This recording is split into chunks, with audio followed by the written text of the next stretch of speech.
Assalamualaikum warahmatullahi wabarakatuh. Alhamdulillahirabbil alamin. Assalatu wassalamu ala asyrafil anbiya'i wal mursalin wa ala alihi wa sahbihi ajma'in amma ba'd. Pertama-tama marilah kita curahkan atas kehadirat Allah Subhanahu wa taala yang telah memberi nikmat sehat, nikmat sempat, nikmat jasmani dan rohani. Dan tak lupa juga marilah kita junjung tinggi Nabi besar kita, Nabi agung kita, Nabi yang konon katanya tidak pernah main laptop tapi namanya tetap ngetop, Nabi yang konon katanya tidak pernah makan tomat tapi namanya tetap terhormat, Nabi yang telah membawa kita dari zaman onta berkaki 4 sampai zaman Toyota beroda 4. Siapa lagi kalau bukan Nabiyina wa Habibina wa Syafi'ina wa Maulana Muhammad sallallahu alaihi wasallam. Dalam kesempatan ini saya akan menjelaskan beberapa kata dan saya patah-patahkan menjadi beribu kata dan saya akan rangkum menjadi kalimat-kalimat yang bermanfaat. Amin ya rabbal alamin. Dalam kesempatan ini saya akan menjelaskan apa itu Islam dan apa pengaruh Islam bagi kehidupan masyarakat. Islam adalah agama yang diterima oleh Nabi Muhammad SAW yang mengajarkan monoteisme tanpa kompromi, iman terhadap wahyu, iman terhadap akhir zaman, dan tanggung jawab. Pada tahun 2020, Islam diperkirakan dianut oleh 1,9 miliar orang di seluruh dunia, sehingga menjadi agama terbesar kedua setelah Kristen. Peran agama dalam kehidupan individu berfungsi sebagai suatu sistem nilai yang membuat norma-norma tertentu. Agama berpengaruh sebagai motivasi dalam mendorong individu untuk melakukan suatu aktivitas. Karena perbuatan yang dilakukan dengan latar belakang keyakinan, agama dinilai mempunyai unsur kesucian, serta ketaatan agama dalam kehidupan individu juga berfungsi sebagai 1. Sumber nilai dalam menjaga kesusilaan. 2. Sebagai sarana untuk mengatasi frustasi. 3. Sebagai sarana untuk memuaskan keingintahuan. Selanjutnya, berkenaan dengan fungsi agama dalam kehidupan masyarakat. Masyarakat adalah gabungan dari kelompok individu yang terbentuk berdasarkan tatanan sosial tertentu. Masalah agama tak akan mungkin dapat dipisahkan dari kehidupan masyarakat, karena agama itu sendiri ternyata diperlukan dalam kehidupan bermasyarakat.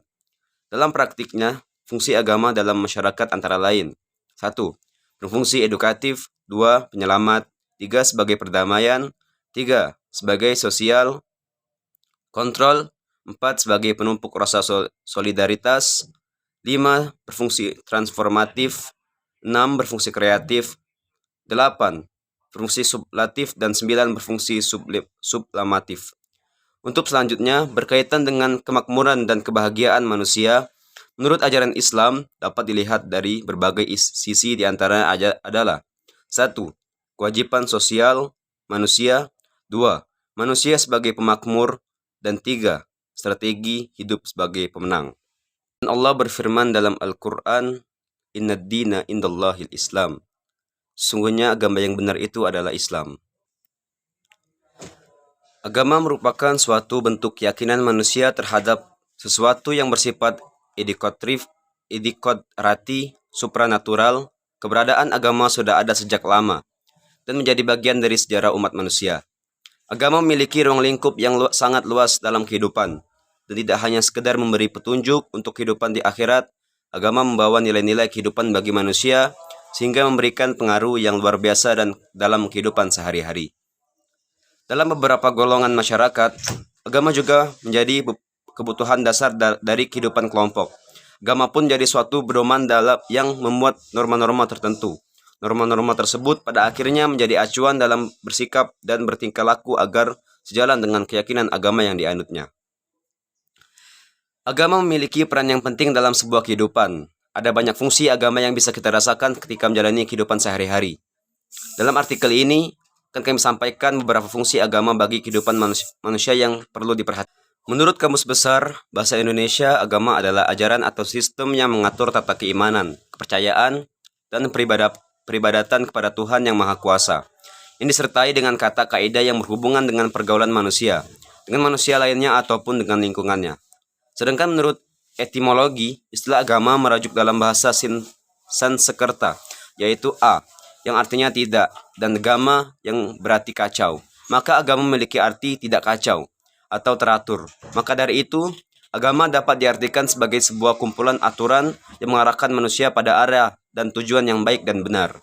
Adanya agama bertujuan untuk menjadikan tatanan hidup aturan berasal dari Tuhan, di mana hal tersebut mampu membimbing manusia menjadi seseorang yang berakal dan berusaha mencari kebahagiaan baik di dunia ataupun berkali-kali melalui nabi-nabi sebelumnya seperti Adam, Ibrahim, Musa, dan Isa.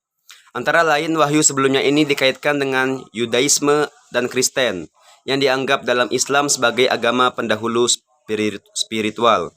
Mereka juga menganggap Quran ketika disimpan dalam bahasa Arab klasik sebagai wahyu Tuhan yang tidak berubah dan terakhir bagi umat manusia. Seperti agama Ibrahim lainnya, Islam juga mengajarkan tentang penghakiman terakhir, di mana orang benar akan dihargai di surga, dan orang yang tidak benar akan dihukum di neraka.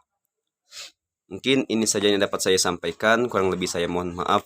Pada Allah saya mohon ampun. Wabillahi taufiq wal hidayah. Wassalamualaikum warahmatullahi wabarakatuh.